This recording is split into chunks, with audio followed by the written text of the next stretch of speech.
한옥에 대한 연구가 실질적으로 2023년 2월 14일 날 서울 한옥 4.0 재창조라에서 시장님이 발표하신 바 있습니다. 그래서 거기에 일부가 저희가 연구된 것이 반영됐다고 저희는 생각하고 있습니다. 그래서 어쨌든 앞으로 공공한옥이 그 서울시의 정책을 알리는 어떤 공공 공간으로서, 그리고 또 외부 사람들에게는 한옥의 어떤 문화라든지 북촌의 어떤 문화 가치를 알리는 공간으로서, 그다음 또 지역 주민에게는 지역 주민들이 원하는 어떤 공공 공간으로서 사람들과 함께 활용할 수 있는 어떤 공간으로서 그렇게 공공한옥이 활용될 것이라고 저는 생각합니다.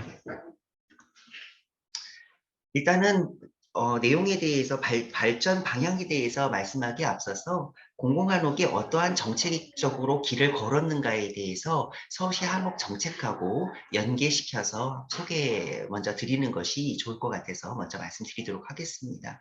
한옥의 정책은 크게 7년 단위로 기수를 나누어서 조금씩 변화가 있었습니다. 그래서 한옥 정책 1기라고 하면은 이제 북촌 가꾸기와 시작됐던 한옥 정책 1기라고 볼 수 있겠고요. 그 다음에 한옥정책 2기는 2008년에 한옥선언을 한 바 있습니다. 그래서 그 한옥선언으로 인해서 또 한 번 정책이 바뀌었고요. 그 다음에 이제 15년에 한옥자산선언이라고 해서 또 서울시 한옥정책이 한 번 바뀌는 그런 계기가 있었고요. 아까 말씀드렸듯이 2023년에 서울 한옥 4.0 재창조라는 발표를 통해서 한옥정책이 또 한 번 4기의 어떤 전환기를 맞이했습니다. 각각의 그 네 개의 어떤 전환기의 내용들을 좀 살펴보면은요. 먼저 한옥정책 일기는 북촌 가꾸기와 시작됐기 때문에 아무래도 북촌 가꾸기의 당위성, 한옥보전의 당위성, 그다음에 북촌의 어떤 가치를 공유하는 그러한 그 정책적 흐름 속에서 공공한옥이 활용되었던 걸로 보여집니다. 그래서 아까 말씀드렸듯이 공공한옥의 시작은 북촌 현장 사무소의 개설로 시작됐다고 했으니까요. 2001년 정책 시작과 함께 공공한옥도 함께 시작한 것이라고 볼 수 있겠고요.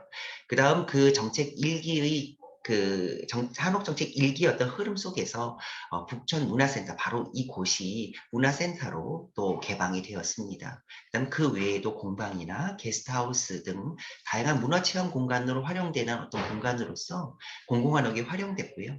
아무래도 이 시기에 공공한옥의 어떤 정책이라고 한다면 이런 북촌을 대외에 많이 알리는 거, 그다음에 북촌의 그를 통해서 북촌의 가치를 공유하고 한옥이라는 게 얼마나 중요하고 한옥을 우리가 왜 보존해야 하는가 이런 것들을 북촌 지역 주민뿐만 아니라 주로 이제 외부인에게 알리는 서울 시민에게 알리는 그런 쪽으로 이제 어떤 방향 설정이 됐다고 볼 수 있겠습니다.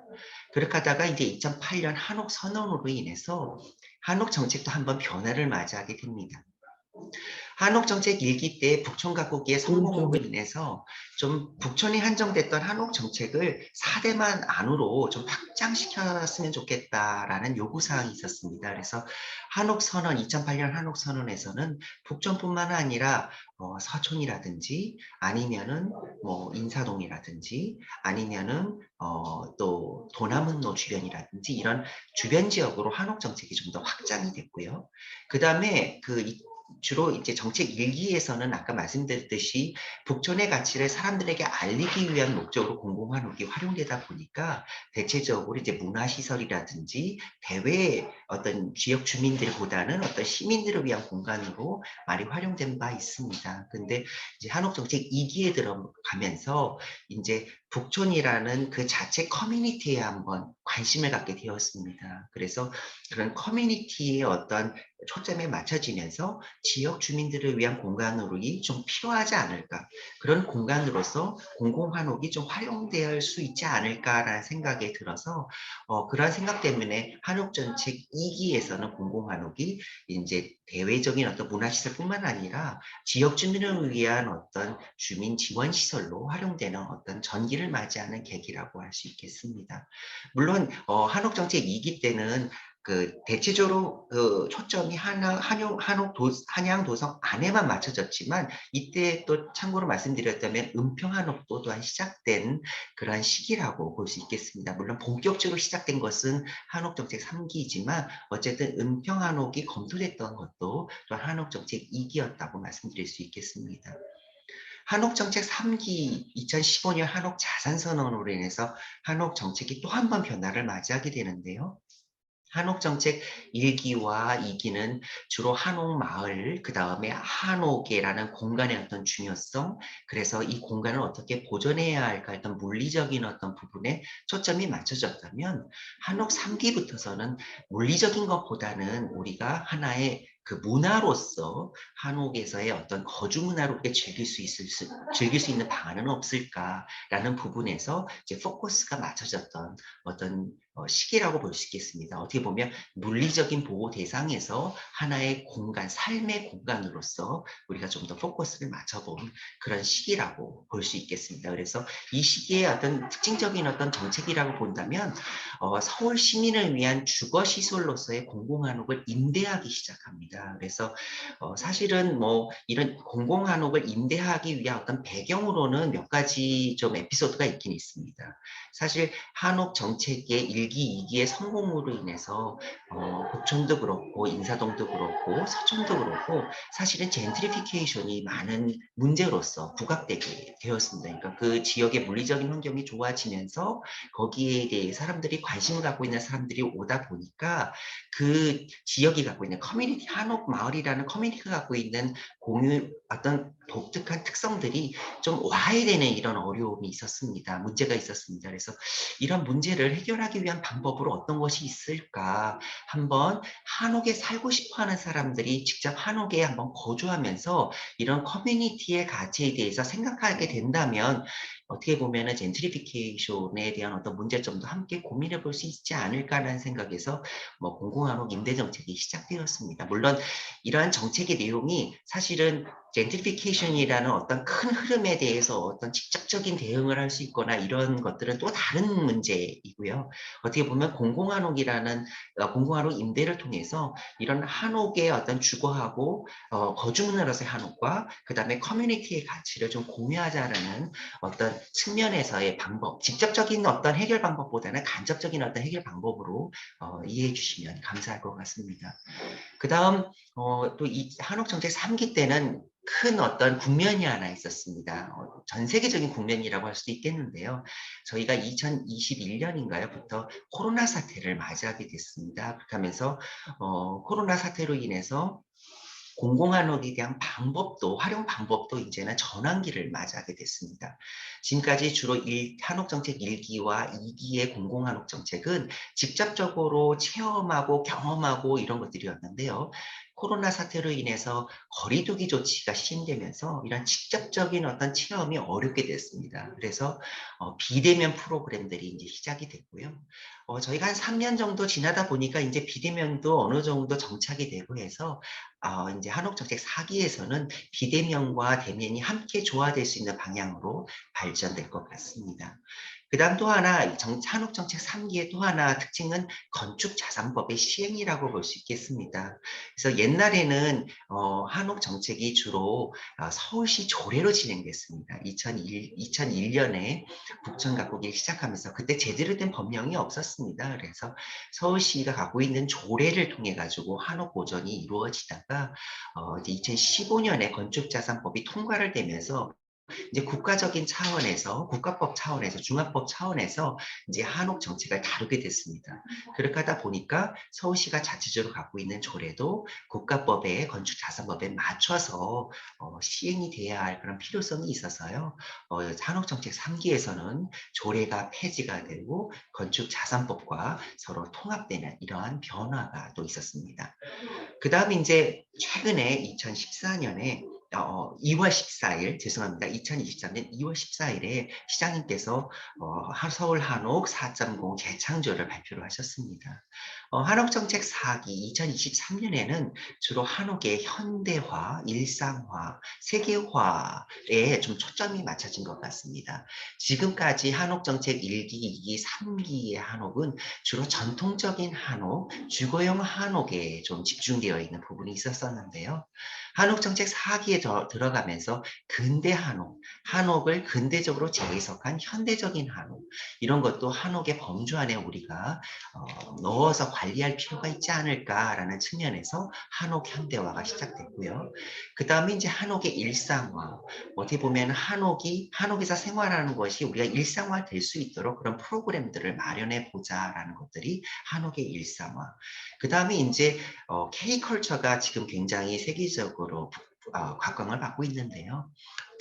단순하게 한옥도 또한 우리의 전통적인 주거 문화이기 때문에 충분히 K컬처로서의 가능성을 갖고 있다고 생각됩니다.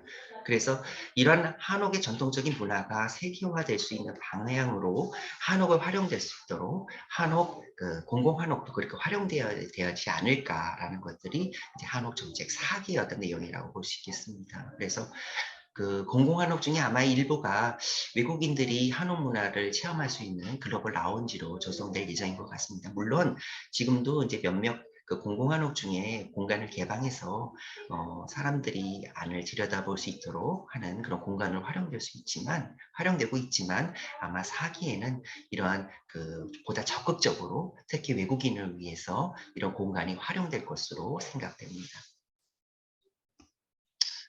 지금까지 이제 간략한 공공한옥의 어떤 그 정책적인 어떤 발전 방향에 대해서 말씀드렸고요. 그 다음에는 이제 공공한옥에 대해서 지금 현황에 대해서 좀 말씀드려야 할 것 같아요. 그래서 지금 현재 서울시의 공공한옥들이 몇 개가 있고, 그런 공공한옥들이 어떻게 운영되고 있고, 이런 것들을 좀 말씀드리고자 합니다. 먼저 이제 공공한옥이 2001년에 먼저 시작됐다고 했고요. 아까 말씀드렸듯이 그 서울시의 정책을 지역 주민들과 함께하기 위해서 지역으로 들어가자는 그런 취지에서 한옥을 매입해서 현장 사무소 공간으로 활용됐다는 말씀드렸습니다. 그런 이유도 있지만 더 근본적인 이유가 하나 더 있었습니다. 아무래도 이제 복층 가꾸기 시작을 하기 이전에 이미 뭐 다세대 다가구로 인해서 많은 한옥들이 사라져 갔고요. 이러한 사라져가는 한옥에 대해서 안타깝게 생각했던 여러 주민들께서 시장과의 면담을 통해서 복촌을 좀 가꾸어 주세요, 지켜주세요 이런 말씀하셔서 물론 시작된 그런 스토리를 가지고 있습니다. 이러한 맥락 속에서 공공한옥 또한 북촌 한옥, 여러 한옥 중에 의미 있는 한옥들이 멸실훼손의 위기에 있었던 것들이 있었습니다. 그래서 이런 것들을 매입을 통해 가지고 보존해야겠다는 것이 또 하나의 공공한옥 정책의 이유라는 말씀을 드리고 싶겠고요. 그러한 이유에서 많은 한옥들이 매입이 됐고 단순하게 한옥만 매입해서는 될 문제는 아니지 않습니까? 그 매입된 한옥을 어떻게 활용해야 할 것인가라는 고민을 했고 그런 고민 속에서 아까 말씀드렸듯이 문화시설이라든지 주민지원시설이라든지 그다음에 게스트하우스 이런 것들로 활용되는 어떤 전기로서 이런 정책이 발전돼 나갔다라고 이해해 주시면 좋겠습니다. 지금 현재 그 서울시가 또 SH공사가 공유하고 있는 공공한옥은 34채 정도 됩니다. 물론 이 34채는 이제 북촌, 서촌, 그리고 은평한옥에 있고요. 대부분의 한옥들은 북촌에 많이 집중되어 있습니다. 그래서 북촌에 28채가 집중되어 있고요. 경복궁 서층에 5채, 그 다음 은평 뉴타운에 1채가 있습니다. 총 34건의 4채의 공공한옥 중에 26건이요. 대부분 한옥정책 1기에 매입된 것입니다. 그래서 북촌 가꾸기를 통해서 대부분 매입이 됐다고 보시면 될 것 같고요. 처음에는 그 게스트하우스를 주로 많이 사용을 하다가 게스트하우스가 점차 문화시설이나 주민 편의시설로 대체되고 있는 상황이고요. 그 다음 아까 정책 변화에서 말씀드렸듯이 2017년부터 서울시가 공공한옥의 일부를 주거용 임대한옥으로 운영하고 있습니다. 그 다음에 이제 은평한옥에도 2017년에 공공한옥이 하나 완성이 됐고요. 그 은평 뉴타운에 있는 공공한옥은 주민 편의시설로 활용되고 있습니다. 그래서 그 공간에서 주민들이 서로 다양한 프로그램을 운영을 하고 계세요. 그래서 뭐 지역 주민들을 위한 이렇게 교양 프로그램들을 운영하고 계십니다. 저희가 공공한옥에 대한 그런 운영 현황에 대해서 말씀드렸고요. 이와 더불어서 그 공공한옥에 대한 시민 의견을 저희가 함께 조사를 했습니다. 그래서 저희가 작년에 저희가 한번 설문조사를 했고요. 그 설문조사에 참여하신 분들은 한 260여 명 정도 됩니다. 이 중에 이제 구성은 저희가 지역주민 반, 그 다음에 외부 방문객 반 저희 해서 저희가 일단은 조사를 했고요. 조사한 결과 공공한옥에 대해서 많은 분들이 모르고 계시더라고요. 그래서 한 64%가 공공한옥을 잘 모른다라고 대답을 하셨습니다. 그리고 이제 공공한옥의 빈도를 보면은 대부분 1년에 1회 미만이 제일 많이 말씀을 해주셨고요. 그 다음에 이제 평균적으로 머무는 시간은 30분에서 1시간 정도가 가장 많이 공공한옥을 활용하는 걸로 나타났습니다. 그 다음에 공공한옥 중에 이용도가 많은 공공한옥이 무엇일까 봤더니 문화전시시설이 가장 많았고요. 그 외에 주민이용시설, 그 다음에 공방관 같은 전동공예시설 이런 순으로 이루어졌습니다. 근데 제 생각에는 아무래도 이 응답하신 분들의 절반이 지역 주민이기 때문에 아마 주민이용시설이 조금 높게 나온 것은 아닐까라는 생각도 합니다. 그 다음에 이제 북촌의 문화환경 형성에 있어서 가장 중요한 공공한옥은 무엇일까? 여기도 이제 주민이용시설이 가장 높게 나오긴 했습니다만 아주 근소한 차이입니다. 문화시설하고는요. 주민이용시설은 76.9%고 문화전시시설은 75.8% 아주 근소한 차이인데요.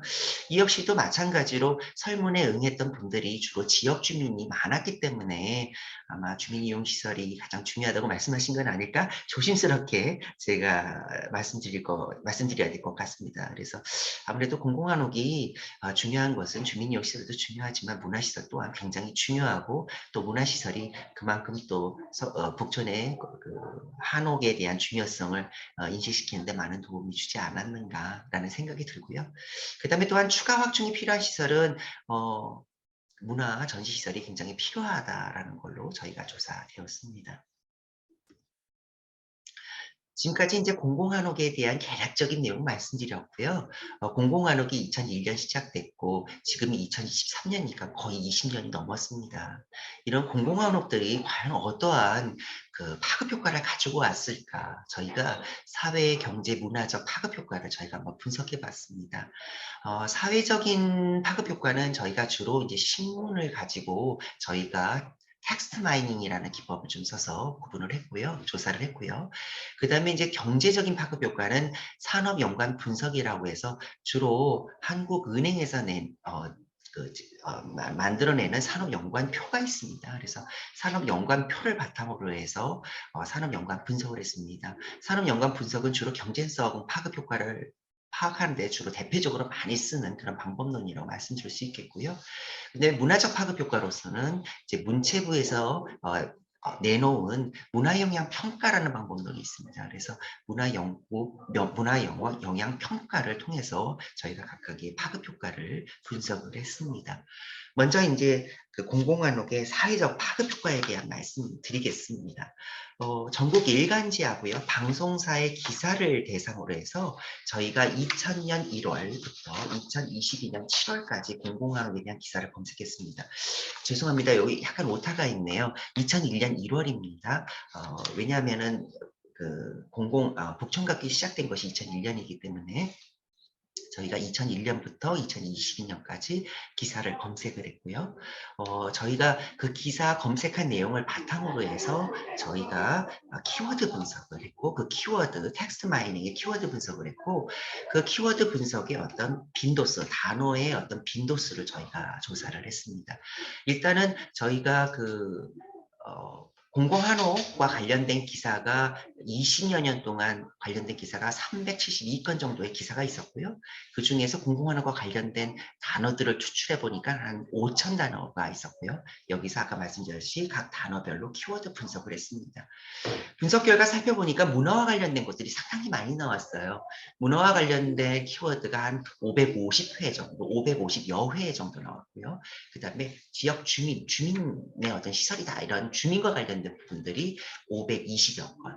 그거 외에 이제 공방이라든지 한옥에서의 어떤 체험이라든지 행사, 보전, 전통 이런 순으로 주로 키워드가 분석됐습니다.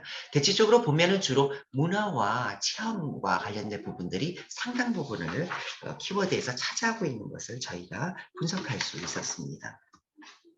그다음 저희가 이 분석한 키워드를 가지고 좀 시기별로 나눠봤습니다. 각각의 시기별로 어떤 키워드들이 많이 나오는가를 저희가 분석을 했는데요. 아까 말씀드렸듯이 한국 정책이 7년 단위로 바뀌었기 때문에 각각 7년 단위로 1기 때 어떤 키워드, 2기 때, 3기 때 어떤 키워드가 주로 많이 나왔는가를 저희가 빈도 분석하고 텍스트 마이닝 기법을 통해서 저희가 도출을 했습니다. 대체적으로 키워드는 정책 방향에 대한 내용, 그다음에 운영 지역, 운영 목적, 성격 뭐 이러한 카테고리로 조금 구분할 수 있었고요. 그다음에 이제 그 각각의 어떤 기수별로 어떠한 키워드들이 어떠한 카테고리에서 많이 나왔는가를 저희가 분석해 보니까 주로 정책 방향에 있어서는 이제 1기에서는 한옥 보전이 필요하다라는 부분이 많았고요. 2기에서는 좀 한옥을 개방하자 뭐 이런 것들이 많았고, 그다음 3기에서는 건축 자산법이라든지 온라인 지원 이런 것들의 내용들이 많았습니다. 아까 말씀드렸듯이 어떤 정책 방향하고 조금 같은 방향으로 키워드가 나왔다는 걸 저희 볼 수 있겠고요. 그다음 이제 운영 지역 봤을 경우에는 1기는 주로 북촌과 관련된 키워드가 많았고요. 2기에 되면 이제 북촌에서 한양도성 내부로 서울시 정책이 넓혀지다 보니까 주로 서촌에 대한 키워드도 상당히 많이 나온 걸로 조사가 됐습니다. 또 운영 목적을 보면은요. 1기에서는 아무래도 그 한옥 체험 같은 것들이 많았기 때문에 관광 명소와 관련된 키워드가 많았고요. 그다음에 2기에서는 그 한옥의 어떤 외부인을 위한 한옥보다는 지역 주민에 대한 한옥에 대한 관심이 넓어지다 보니 2기에서도 공공한옥의 목적이 주민공동체 지원 쪽으로 확대된 걸로 볼 수 있겠습니다. 그 다음에 3기에 들어서는 공공한옥에서의 어떤 체험 이런 것들이 중요하다 보니까 주거 체험이 중요하다 보니까 그런 것들을 위해서 서울시가 이제 공공한옥의 일부 임대한옥으로 활용된 부분들이 있었는데요. 이런 임대한옥과 관련된 부분이 3기의 어떤 주요 키워드로 나온 것을 파악할 수 있었습니다. 그다음에 이제 공공한옥의 운영 성격에 대해서 저희가 키워드 분석을 했는데요. 아까 말씀드렸듯이 어떤 정책 방향과 크게 다르지 않았습니다. 1기에서는 전통 문화의 관람이 주로 키워드가 많이 나왔고요.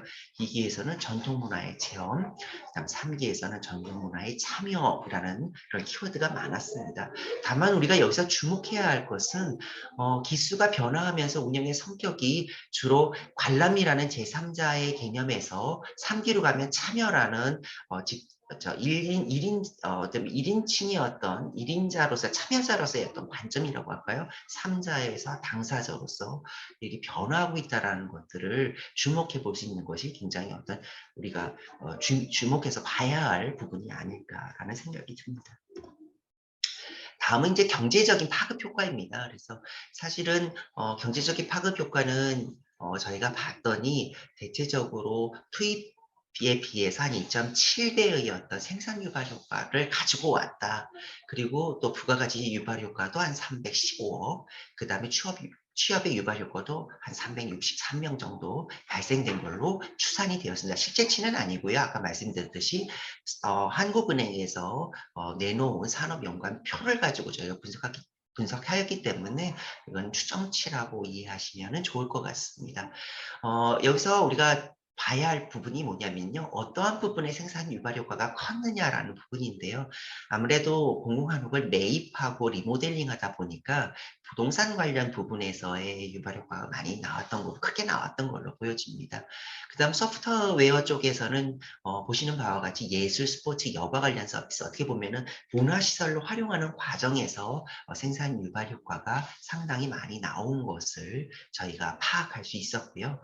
그 다음에 이제 총 생산 유발 효과인 600억 원 중에서 서울시 시내에서 발생됐던 서울시 내의 산업으로서의 어떤 생산 유발 효과는 한 450억 정도 나온 걸로 저희가 추산할 수 있었습니다. 뭐 자세한 내용들은 첨부해드린 이 표와 같고요. 시설별로 그 산업분류 코드에 따라서 저희가 분류해서 각각의 경제적 유발 효과를 조사를 했습니다. 그다음에 인제 북촌의 어떤 문화 효과, 문화 유발 효과를 위해서 저희가 문화 영향 평가를 실시했는데요. 저희가 7월 월부터 주로 7월 달 2022년 7월 달에 412 명을 대상으로 해서 저희가 설문조사를 했고요.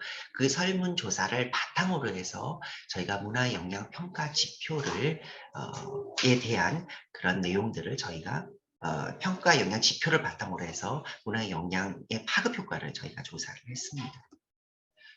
대체적으로 문책에서 제시한 기본 지표는요, 크게 뭐, 세 가지 주제에서 각각의 세부 평가 지표와 항목들로 구성이 되는데요.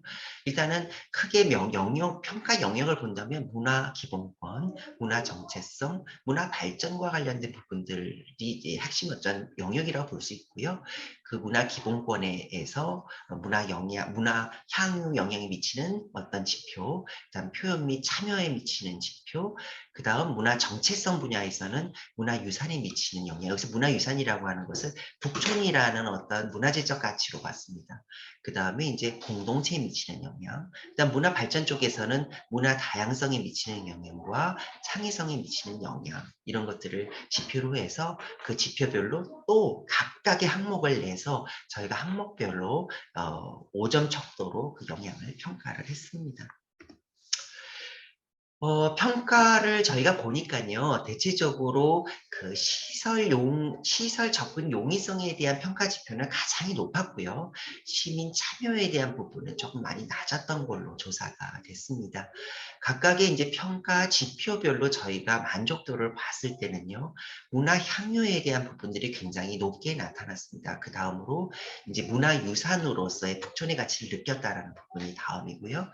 그 다음에 북촌과 관련된 여러 가지 프로그램을 통해서 창의적인 어떤 기회를 마련했다. 문화적 창의성을 살릴 수 있는 기회를 마련했다는 부분이 세 번째. 그 다음에 또 북촌에 있었던 다양한 문화 프로그램을 통해서 문화 다양성을 높였다. 그 다음에 공동체 활동을 강화시켰다라는 부분이 그 다음을 이었고요.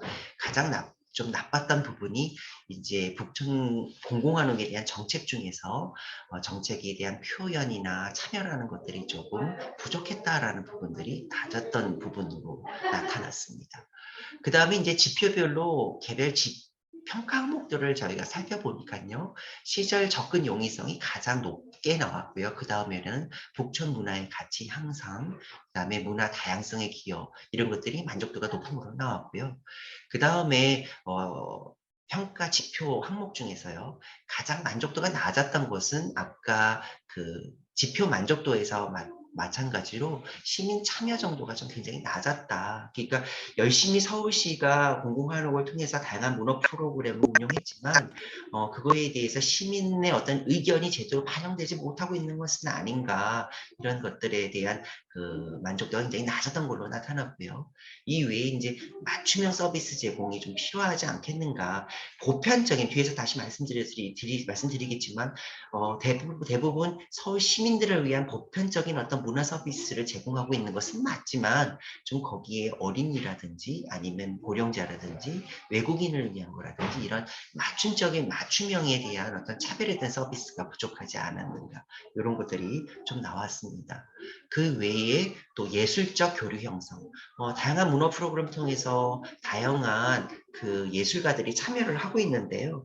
이런 예술가들하고의 어떤 참여 교류가 좀 함께 이루어지지 않는 것은 아니었을까. 아까 말씀드렸듯이 주로 제3자가 돼서 바라보는 어떠한 그런 예술적 교류가 이루어진 것이 아니었을까. 예술가와 좀 참여할 수 있는 이런 교류가 형성됐으면 좋겠다. 이런 부분들의 요구가 많았던 걸로 보여집니다. 그 다음 마지막으로 저희가 공공환호 프로그램에 대한 전반적 만족도를 저희가 조사했는데요. 만족도는 크게 저희가 전반적 만족도와 만족도는 크게 절대적 만족도와 상대적 만족도, 향상적 만족도, 저희가 이렇게 크게 세 가지로 나누어서 만족도를 조사를 했습니다. 절대적 만족도라는 건 말 그대로 공공환호계에서 있었을 때 문호 프로그램에 대한 어떤 만족도를 얘기하는 거고요. 그 다음에 상대적 상대적인 만족도라는 것은 기대치에 비해서 높았다 낮았다라는 거고요. 향상적 만족도는 해마다 그 만족도가 올라가느냐라는 부분을 물어봤는데요. 아무래도 아까 설문조사에서 말씀드렸듯이 공공한옥에 대해서 주로 오는 게 1년에 한 번 정도 이다 보니까 향상적 만족도는 아무래도 지속적인 만족도를 판단하기가 좀 어려웠던 부분이 있지 않았을까. 그래서 향상적 만족도는 이제 낮았던 걸로 나타나고요. 주로 절대적 만족도가 상당히 높았고 그 다음은 상대적 만족도가 높았던 걸로 나타났습니다. 좀 기대치보다는 낮다, 만족스러웠다 이런 것들이 조사된 걸로 나타났습니다. 다음은 저희가 그 문화영향 평가를 통한 시민 설문 외에도 어떤 프로그램들을 가장 우선적으로 저희가 조사해야 할까라는 것들을 파악하기 위해서 중요도 만족도 분석을 저희가 실시했습니다. 그래서 어떠한 그 문화 프로그램 중에서 어떤 것이 가장 중요하고 그다음에 어떤 것들이 가장 만족도가 높았는가 이런 서로 상관관계를 통해서 중요도가 높지만 만족도가 낮은 것들을 우선적으로 우리가 개선해야 할 필요가 있어서 그런 사업들이 무엇인가를 좀 타겟팅하기 위해서 저희가 중요도 만족도 분석을 실시했습니다. 분석 결과 가장 우선적으로 저희가 추진해야 할 그런 프로그램이 이제 맞춤형 서비스 제공과 문화 창의성 실현 정도를 높여야 한다는 부분이 좀 우선적으로 우리가 고려해야 할 프로그램이 아닐까라는 생각이 들었고요. 그 다음에 대체적으로 현행 유지 이렇게 잘 됐으면 좋겠다 이런 프로그램들로서는 시설 접근성의 용이성을 개선하는 거, 그 다음에 문화 표현의 요구를 해소하는 거, 북촌 문화의 가치를 향상하는 것, 북촌 문화의 변화를 선도하고 문화 체험의 기회를 확대했으면 좋겠다. 이런 부분들이었습니다. 이러한 항목들에 대한 프로그램들은 앞으로 현행 유지를 계속해 나가야 될 것 같습니다. 근데 다만 어떤 맞춤형 서비스 제공이라든지 지역 주민이나 서울 시민의 문화 창의성을 이 프로그램 통해서 실현하는 그런 부분에 대해서는 앞으로 좀 개선이 필요하지 않을까라는 생각이 듭니다. 아까 말씀드렸듯이 공공환의 어떤 파급 효과를 저희가 크게 사회적인 분야, 경제적인 분야, 그다음 문화적인 분야 이렇게 나누어서 저희가 분석을 했고요. 그 분석에 대한 내용들을 전체적으로 살펴보면은 사회 인지적인 효과 부분에서는 대체적으로 사회적 인식이 서울시 정책의 기조 변화와 일치했다. 그걸 통해서 서울시의 정책 변화에 대해서 대체적으로 뭐 여러분들이 시민들이 사회적 인식을 함께하고 있다라고 볼 수 있겠고요. 그 다음에 또한 키워드 분석을 통해서 서울시 정책이 북촌에서 경복구 서측, 그 다음 서울시 전역으로 확산되고 있는 것을 볼 수 있겠습니다. 아까 좀 설명에서 지금 빠뜨린 부분이 있는데요. 한옥정책 3기부터는 한옥이 서울시 전체로 확대되었습니다. 과거 1기에는 북촌 지역에 있는 한옥만 지원을 했고 2기 때는 한양 도성 내부에 있는 한옥만 지원을 했는데요. 3기 이후에서는 서울시 전역, 마포구도 좋고 그 다음에 강남구도 좋습니다. 그쪽에 있는 어떤 한옥을 보존한다든지 아니면 한옥을 새롭게 짓고자 했을 경우에는 등록 한옥으로 등록하면 누구든지 서울시의 지원을 받을 수가 있습니다. 다만 이제 그 위원회를 통과를 해야 하는 그런 부분이 있지만 어쨌든 제도적으로는 서울시 전체의 모든 한옥들이 지원을 받을 수 있게 되었다라는 부분이고요.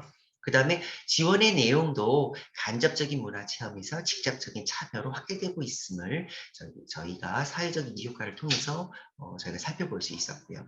그 다음에 경제적 파급 효과에서는 아무래도 공공한옥의 매입과 리모델링이다 보니 부동산 서비스 부분이 파급 효과가 굉장히 높게 나타났지만 소프트웨어적인 부분에서는 그 문화시설로 활용되는 것, 문화 프로그램으로 활용되는 부분에 대한 경제적 파급 효과가 가장 크게 나타났다라고 말씀드릴 수 있겠습니다. 공공한옥의 문화적 파급 효과라고 한다면 아무래도 소프트웨어 부분이 될 텐데요. 주로 공공한옥에 대한 전반적인 시민 만족도는 높은 걸로 나타났습니다. 그 다음 다만 그 서울 시민의 참여라든지 의견 수렴의 기회가 좀 확대됐으면 좋겠다. 좀 다각적으로 시민들의 의견을 받아들여서 문화 프로그램을 개선하는 그런 노력들이 좀 필요하지 않겠는가. 앞으로의 과제가 아니겠는가라는 내용들이 과제로 남았습니다. 이거 외에 이제 프로그램 부분에서 좀 더 고민해야 할 부분이 이제 계층형 맞춤형, 계층별로 맞춤형 서비스. 어떻게 보면 좀 더 특화 프로그램이 필요하다는 얘기고요. 그 특화 프로그램을 통해서 같은 맥락으로 보여지지만 서울 시민의 문화적 창의성이 실현되는 방향으로 나가야 하지 않는가, 이런 부분들로 연결되어서 생각해 볼 수 있을 거라고 생각됩니다. 다음은 이제 공공한옥의 어떤 발전 방향을 저희가 모색하기 위해서 관계자 인터뷰를 실시했습니다. 관계자 인터뷰는 주로 4월, 작년 4월, 5월 주로 집중적으로 주로 시행이 됐고요. 인터뷰는 일단은 공공한옥의 특성에 따라서 특성을 구분을 하고 그 특성별로 공공한옥의 운영자를 저희가 만나서 인터뷰를 실시하고 어떤 성과라든지 문제점들을 듣는 기회를 삼았습니다. 그래서 공공한옥은 크게 이제 문화시설과 전통 공예시설, 공방 같은 것들이죠.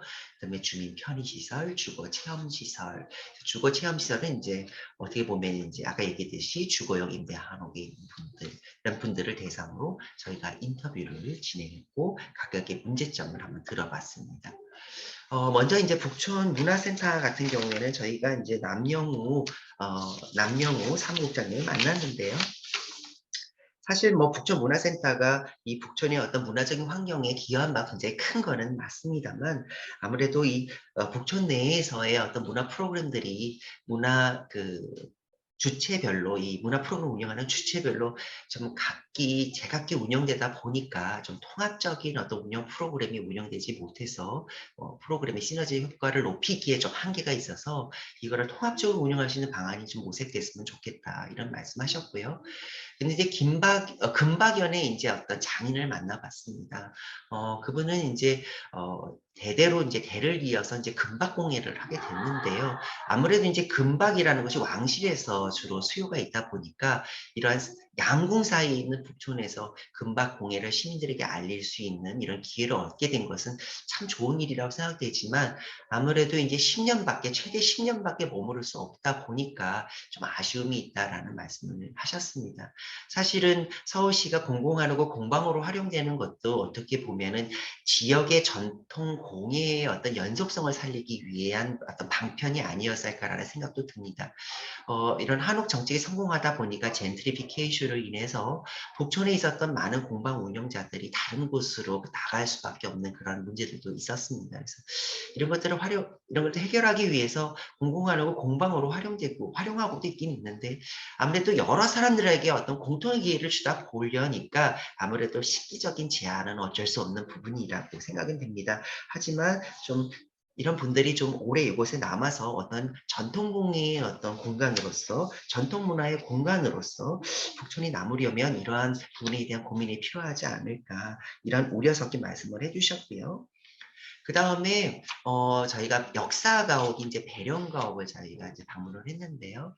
배령가옥의 그런 컨텐츠에 맞게 다양한 문화 행사나 한옥 프로그램들을 이제 운영하고 있는 것들을 저희가 살펴볼 수 있었고요.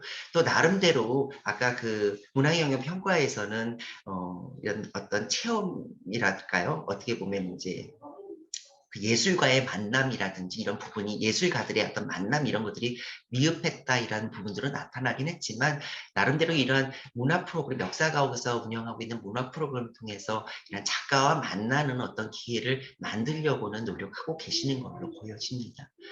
그다음 이제 저희가 이제 특수시설, 한옥 체험시설, 한옥 주거 체험시설로 분류되어 있긴 하지만 조금 이제 공공 임대 한옥하고는 조금 켜가 달라서 좀 별도 분류를 하긴 했는데, 올해 4월이죠. 그러니까 작년 4월이네요. 개관한 그 저기 낙고제에 있는 그 안지원 부장님 만나서 앞으로 운영 방안에 대한 좀 말씀을 좀 나눴어요. 근데 구체적인 운영 방안이 없어서 서울시 나름대로 무슨 운영 방안을 내놓으라고 하는데, 자기로서는 공간을 어떤 공유하는 것만으로도 의미가 있지 않느냐, 뭐 이런 말씀을 하셨습니다.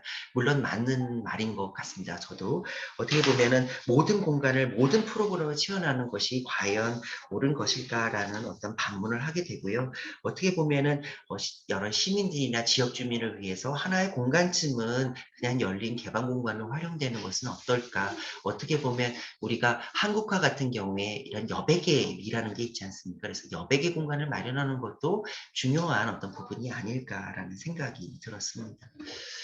그 다음에 이제 또 공방 운영하시는 심영미 장인을 만나서 또 말씀까지 나눴는데요. 사실 이건 뭐 공공한옥의 어떤 문제점은 아닌 것 같습니다만 아무래도 이제 북촌에 사는 판매하는 어떤 그런 상품들 중에서는 아무래도 저가의 어떤 그런 불량한 상품들이 많이 오고 있는 건 사실입니다. 그래서 어떻게 보면은 공방에서 만들어졌던 이런 장인들의 작품들이 저평가되는 부분이 있어서 좀 이탈리아 같은 경우에서는 유리공방 같은 경우에 그, 어, 베네치아의 무라노 같은 경우에는 유리공방에서 만들어지는 곳에서 별도의 어떤 마크, 인증 마크를 그 시에서 해주고 있기는 합니다만은 그러한 시에서 좀 이런 공예품에 대한 인증 마크를 좀 해주면 어떨까라는 말씀을 하셨습니다. 그래서 이거 관련해서는 저희가 서울시하고 한번 얘기를 나눠봤고요.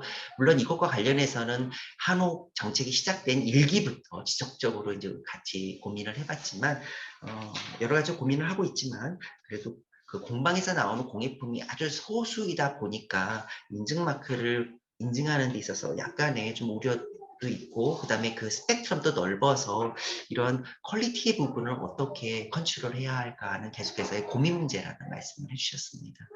그다음 이와 더불어서 저희가 공공한옥 3기에서 시작됐던 공공임대한옥에 임대하신 분들을 저희가 만났습니다. 그래서 무엇이 문제인가 이런 얘기를 했는데요. 나눠봤는데요. 어떻게 보면은 이제 일반 시민들이 한번 한옥에 살면서 한옥이 얼마나 어떤 의미를 갖고 있는가, 한옥의 어떤 문화를 체험할 수 있는, 문화를 체험할 수 있는 공간으로서의 어떤 체험 공간을 준 거는 기회를 마련해 드린 것은 맞는 말씀이지만 또 하나 문제는 아무래도 여기서 살다 보니까 화자라는 문제가 또 큰 문제로 남아 있었는 걸로 저희가 조사가 됐습니다. 그래서 이런 하자 문제를 어떻게 처리했으면 좋을까 이런 의견을 주셨습니다. 뒤에도 좀 더 다시 말씀드리긴 하겠지만 주거용 한옥 같은 경우, 주거용 임대 한옥 같은 경우에는 앞으로는 SH공사에서 전담하는 걸로 하고 공공한옥으로 분류되지는 않을 것 같습니다. 그래서 아마 이런 하자 문제 같은 경우에도 SH공사에 전담하게 되면 좀 문제가 해결될 수 있지 않을까 생각이 들고요. 그다음 지금 현재 북촌에서 도시재생 사업이 진행되고 있습니다. 그래서 이런 공공한옥들이 지역 주민을 위해서 어떻게 활용되는 것이 좋을까라는 부분에 대해서 도시재생센터에 있는 팀장님하고 좀 얘기를 나눴고 앞으로의 계획안들 이런 것들도 함께 이야기를 나누는 그런 기회를 가졌습니다. 그래서 앞으로 뭐 센터에서 어떻게 운영될지 모르겠지만 공공한옥을 지역 주민들과 함께 어떤 그 마을 기금을 마련할 수 있는 어떤 공간으로 활용해 보겠다 뭐 이런 얘기를 하셨는데요. 정책이 바뀌면서 또 내용도 어떻게 바뀔지는 모르겠습니다만 작년에 저희가 이야기 나눴을 때는 그런 계획안을 포부를 표현하신 걸로 알고 있습니다. 아마 한옥정책 4기가 시작되면서 조금 내용 수정이 있지 않았나라는 생각이 듭니다. 그거 외에도 주민시설로서 이제 운영되는 북촌 책방을 한번 방문해 봤습니다. 아무래도 그 북촌 지역의 젠트리피케이션이 일어나다 보니까 아무래도 지역 주민을 위한 시설이 부족했고요. 그래서 지역 주민을 위한 시설로서 이제 공모 사업을 통해서 아마 책방 운영하시는 선생님이 이제 들어오신 걸로 봤습니다. 그래서 아마 작년에 아마 계약 기간이 만료되면서 더 이상 운영을 하지 않으신다고 해서 아마 북촌 책방은 문을 닫고 다른 공간으로 지금 활용되고 있는지 아니면 활용될 예정인지 아직은 제가 한번 체크업을 못해서 그건 잘 모르겠습니다만 아마 새로운 시설로 운영될 것 같습니다. 그래서 어쨌든 그 북촌 책방을 운영하면서 지역 주민 또 서울 시민들과 만나서 그 책과 관련한 이야기를 할 수 있는 부분이 굉장히 큰 행복이었다 이런 말씀 주셨고요. 이거 외에 이제 또 역사가옥으로 홍보니 가옥에 있는 이사라 팀장님과도 얘기를 나눴고요. 그 다음에 이제 주민시설로 이용되고 있는 그 한옥 중에 은평구에 있는 공공한옥을 저희가 방문을 했습니다. 그래서 기본적으로 시설 운영비는 서울시가 운영 보조금을 주고 있고요. 안에서 있는 프로그램들을 시민들이, 마을 주민들이 자체적으로 운영하고 계십니다. 그래서 라인 댄스나 요가, 민요 이런 마을 주민들이 원하는 프로그램들을 자체적으로 운영비를 모아서 이 프로그램 운영비를 모아서 운영하고 있는 것으로 말씀을 주셨습니다. 그래서 저희가 이제 관련 공공화로 운영자의 관련자 인터뷰를 통해서 개별적인 내용을 이렇게 정리를 했고요. 말씀드렸고요. 여기서 우리가 공통적으로 모색할 수 있는 부분이 무엇일까를 다시 한번 저희가 정리 한번 해봤습니다. 문화시설 같은 경우에서는 각각의 시설들이 공모 사업을 통해서 운영되다 보니까 서로의 그런 그 시너지 효과, 서로의 어떤 협력 효과 이런 것들이 좀 많이 부족해서 이런 통합적인 운영 방안을 통해서 각각 역할 분담이 필요하다라는 말씀 주셨고요. 그 다음에 북촌 빈관에 관한 그런 개방 공간에 대한 활용 방안이 좀 마련됐으면 좋겠다라는 내용도 있었습니다. 그 다음 이제 공방 같은 경우에서는 지속적인 공방이 운영될 수 있는 어떤 장기 운영 방안이 좀 마련됐으면 좋겠다라는 부분과 함께 또 그 공방의 어떤 물품에 대한 퀄리티, 질을 좀 서울시가 좀 서포팅해서 다른 그런 저가 물품과 구분할 수 있는 것들이 좀 필요하지 않겠는가. 물론 공방의 장인분들은 말씀하셨습니다. 그런 저가의 물품도 물론 굉장히 필요한 부분들이 있습니다. 왜냐하면 그러한 상품들을 통해서 또 많은 방문객들이 북촌을 다시 한번 떠올릴 수 있으니까요. 그렇지만 또 작품은 작품이고 그러한 저렴한 어떤 상품은 상품이니까요. 구분할 필요가 있다는 말씀을 하셨고요.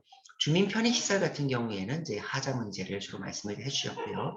그다음 주거 체험시설, 죄송합니다. 주민 편의시설로서는 이제 지역 주민과 협력해서 주민 편의시설 어떻게 운영됐으면 좋겠는가, 운영됐으면 좋겠다는 말씀을 하셨고요. 주거 체험시설 같은 경우에는 하자 문제에 대한 말씀을 해주셨습니다. 여기까지가 이제 관계자 인터뷰에 대한 대략적인 종합 말씀드렸고요.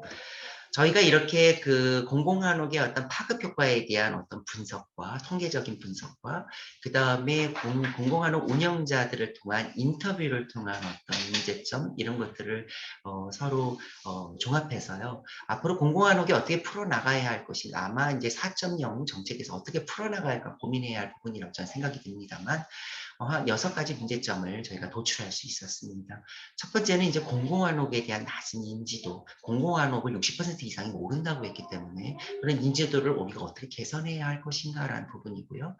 그 다음에 또 하나는 공공한옥의 프로그램들 중에서 맞춤형 서비스, 그 다음에 참여자의 창의성을 어떻게 실현할 수 있을까? 이런 부분에 대한 부분은 어떻게 풀어나가야 할 것인가? 이런 것들이 문제라고 보여집니다. 그 다음에 또 하나는 공공한옥이 개별적인 공모사로 운영하다 보니까 통합 운영, 시너지 효과가 부족했다라는 문제점이 지적이 됐습니다. 그래서 이런 문제점을 풀기 위해서 우리가 어떠한 방안을 모색해야 할 것인가라는 것들이고요. 그 다음에 아까 말씀드렸듯이 북촌 빈간의 개방 공간 어떻게 활용해야 할 것인가.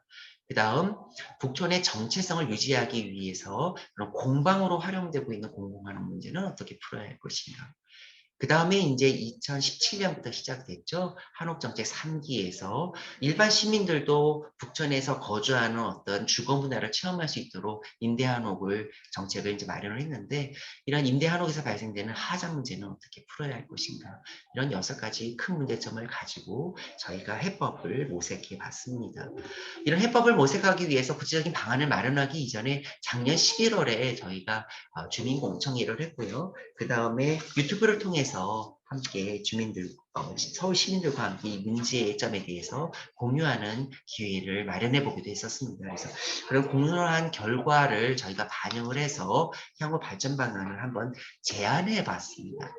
그래서 먼저 첫 번째는 공공한옥의 낮은 인지도 문제입니다. 그래서 낮은 인지도 문제를 해결하기 위해서 어떠한 방법이 필요할까 고민을 했는데요. 무엇보다도 이제는 낮은 인지도를 개선하기 위해서는 브랜딩이 좀 필요하지 않는가. 소위 말해서 광고 같은 것들이 필요하지 않는가라는 생각이 듭니다.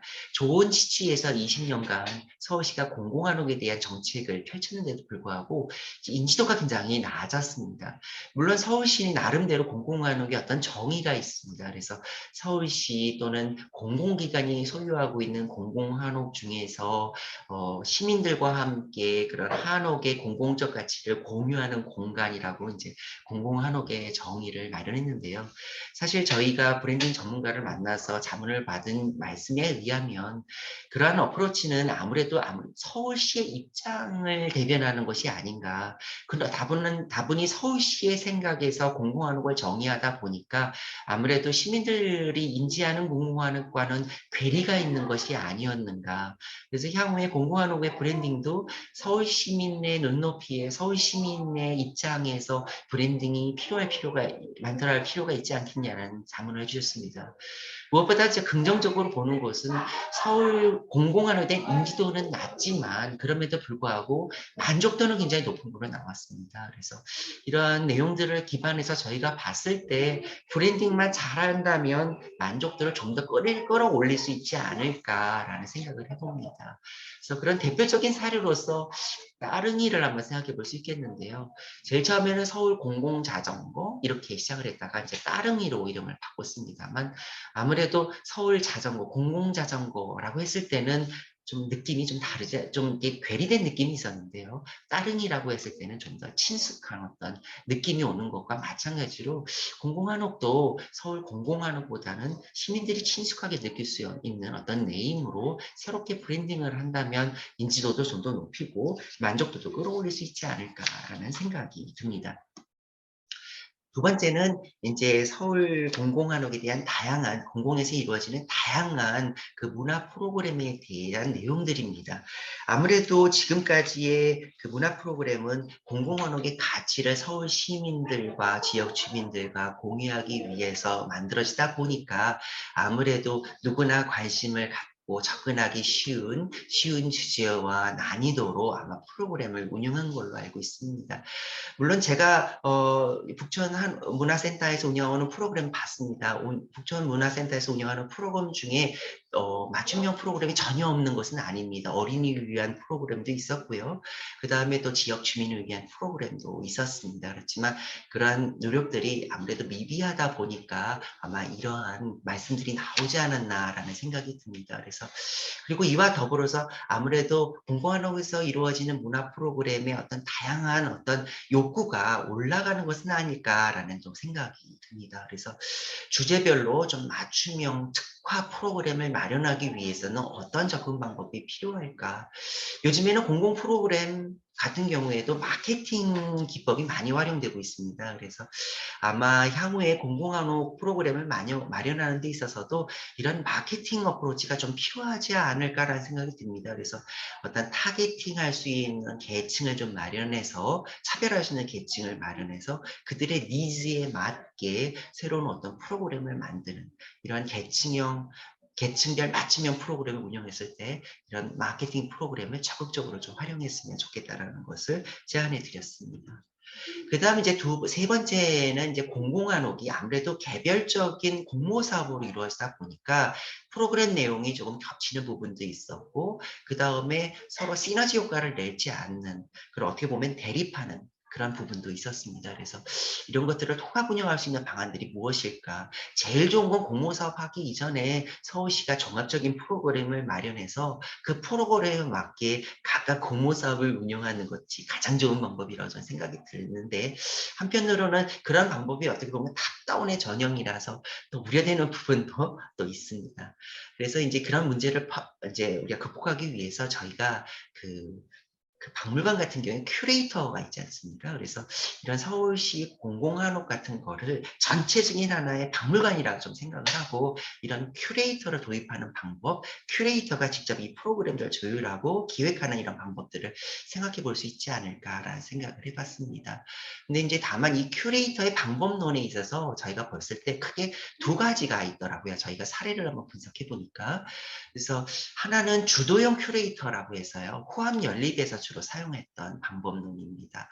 호암 연립에서도 마찬가지로 공공한옥과 같이 이런 문화주택들을 호암동이 여러 개를 가지고 있습니다. 이거는 서울시가 하는 것이 아니고 일반 그 개인 건축사 사무소에서 운영하고 있는데요. 호암 연립이라는 프로그램을 운영하고 있는데요. 이런 각각의 공간에 대해서 각각의 공간별로 호암 거실, 호암 주방, 그다음 서재, 별채 뭐 이런 식으로 해서 별도의 기능을 부여해 가지고 이런 종합적으로 각각의 공간들이 서로 특색 있게 운영할 수 있도록 운영하는 그런 사례들이었습니다. 그래서 어떻게 보면은 큐레이터가 한 분이 있어서 이렇게 각각의 공간을 종합적으로 프로그램을 마련해서 각각의 공간에 어떤 그 기획 프로그램을 부여하는 방법이죠. 그래서 이런 주도형으로 큐레이션 할 수 있는 방법론이 있지 않나 이런 생각이 들고요. 그 다음에 또 하나는 저희가 돈인문 박물관을 방문을 했습니다. 돈인문 박물관 같은 경우는 서울시에서 운영하는 경우인데요. 돈인문 박물관 경우에는 그 큐레이터 할 수 있는 그런 그 업체를 공모 사업을 통해서 선별을 해서 아예 일임을 합니다. 그렇게 하면은 그 공모 사업을 통해서 선별된 그런 기관이 각각의 그 돈이면 박물관 마을에 있는 공간들을 임대를 하는데요. 이때 임대를 하는 그 이 공간들을 어떤 큐레이터가 어떤 직접적으로 공간의 특성을 부여하는 것이 아니고요. 임대 공모를 통해서 임대 사업자들의 의견을 받아서 아이디어 공모를 통해서 적합한 공간에 대해서 공간을 제한한 그런 그 기관을 선별해서 공간을 임대하는 방법입니다. 그래서 어떻게 보면은 좀 보텀업의 방법론이라고 볼 수 있어서 이것은 협력형 큐레이션의 어떤 사례로 저희가 제안을 했습니다. 그래서 아마 이 선택의 문제인 것 같습니다. 그래서 서울시가 운영하기에는 아무래도 주도형 큐레이터가 더 쉬운 방법이 아닐까라는 생각도 들기도 합니다. 왜냐하면 협력형으로 운영했을 경우에는 각각의 공간 임대하시는 분들의 프로그램들이 서로 잘 조율이 이루어져야 하는 그런 어려운 부분이 있어서 좀 어려운 부분이 있지만 또 잘만 운영이 된다면 또 협력형 큐레이션 같은 경우에는 또 끊임없는 새로운 아이디어 이런 것들이 발굴될 수 있기 때문에 또 이런 협력형 큐레이션의 장점이 있기 때문에요. 이런 두 개의 큐레이션 프로그램을 보고 선별을 할 것을 저희가 서울시에 제안을 해드렸습니다. 그 다음 이제 또 하나는 이제 북촌 빈간에 대한 공간인데요. 제가 서울시에 말씀드렸던 건 북촌 빈간의 공간을 좀 열린 공간으로 놔뒀으면 좋겠다라는 말씀 드렸습니다. 아까 앞에서도 잠깐 서두에서 말씀드렸지만 우리가 동양화의 어떤 여백이미 이런 공간들이 있지 않습니까? 모든 공간을 다 채워넣으려고 하다 보면 거기서 나오는 어떤 피로도도 굉장히 높습니다. 그래서 아무래도 북촌 빈간의 그 공간이 지금은 어떤 빈 공간으로서 그 다음에 개방 공간으로서 또 찻집으로 운영되다 보니까 뭐 가끔 방문해서 차도 마시면서 느긋하게 한옥의 마을의 정취를 어떤 느낄 수 있는 공간으로 활용되는 것도 나쁘지 않을 것 같고요. 작년에 저희가 보니까 지금도 아마 조금씩 내용을 변경해서 운영하고 있는 것 같은데 공간을 조금 임대해가지고 지역 주민을 위한 어떤 프로그램의 공간도 활용하고 이러는 걸로 저희가 보여지고 있습니다. 그래서 충분히 그런 어떤 다양한 공간으로 활용될 수 있는 어떤 빈 공간으로서의 역할을 운영하는 것이 어떤 북촌 빈관의 역할이 아닐까라는 생각이 들고요. 굳이 서울시 입장에서는 아무래도 굳이 여기를 뭔가를 채워넣어야 하니까 만약 그렇다면 지역 코디네이션을 좀 배치를 해서 아무래도 북촌 빈관이 그 외부 방문객들이 또 한옥의 정취를 느끼는 공간이니까 아무래도 이런 외부인과 지역 주민이 서로 만날 수 있는 기회가 적습니다. 그리고 만약 그 외부 방문객들이 지역 주민들과 이렇게 만날 수 있다면 그게 굉장한 추억과 어떤 기억의 어떤 모티브가 될 수 있거든요. 그래서 이러한 만남의 기회를 공유할 수 있는 공간으로서 지역 코디네이터를 활용하는 것도 생각해 볼 수 있지 않겠는가라는 생각이 들고요. 그 다음에 이제 다섯 번째는 이제 공방이 운영하는 것들이 이제 아무래도 10년의 공간 제한이, 시간 제한이 있다 보니까 장기적으로 이거를 정체성 확보를 위해서 어떤 공방의 공간으로, 전통공예의 공간으로서 한옥 북촌의 어떤 정체성 확보를 위해서는 이런 공간이 장기적으로 끌고 나갈 방안도 마련돼야 될 필요가 있는데 이런 걸 어떻게 쓰면 좋을까라는 부분이 있어서 이런 부분에는 임대주택 같은 경우에 이제 장기 분할 매매하는 부분이 있습니다. 그래서 그런 것들을 모색해 보면 어떨까라는 생각이 드는데요. 이런 것도 사실상 조금 한계는 있긴 있습니다. 왜냐하면 뭐 특혜 시기가 있을 수도 있겠고요. 그다음에 또 하나는 이 분할을 해서 매입을 한다고 하더라도 복전 한옥이 상당히 고가입니다. 그래서 그 단시일 내에 큰 비용을 모으기가 또 어려운 부분들도 있고요. 그다음에 이것들을 또 매매를 한다고 해서 그 매매한 한옥이 또 원래의 그런 공방의 기능으로서 운영되면 좋은데 나중에 이것이 전용돼 가지고 오히려 부작용을 일으킬 수 있는 그런 부분들이 있어서 이런 것들은 좀 서울시가 다각적으로 고민해서 방안을 마련해 보겠다라는 말씀을 해주셨습니다. 그 다음에 이제 마지막입니다. 마지막으로 이제 공공 임대 한옥 같은 경우에 어떻게 운영하면 좋을까? 물론 다행히 뭐 하자 문제가 이제 있긴 있었는데요.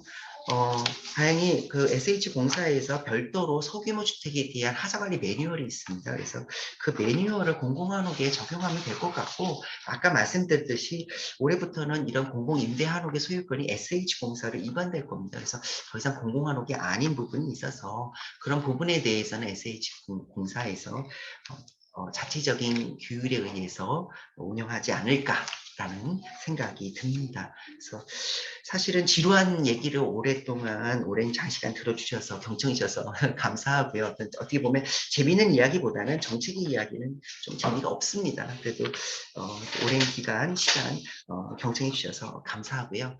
혹시 질문 사항 있으면 제가 아는 범위 내에서 성실하게 답변해 드리도록 하겠습니다.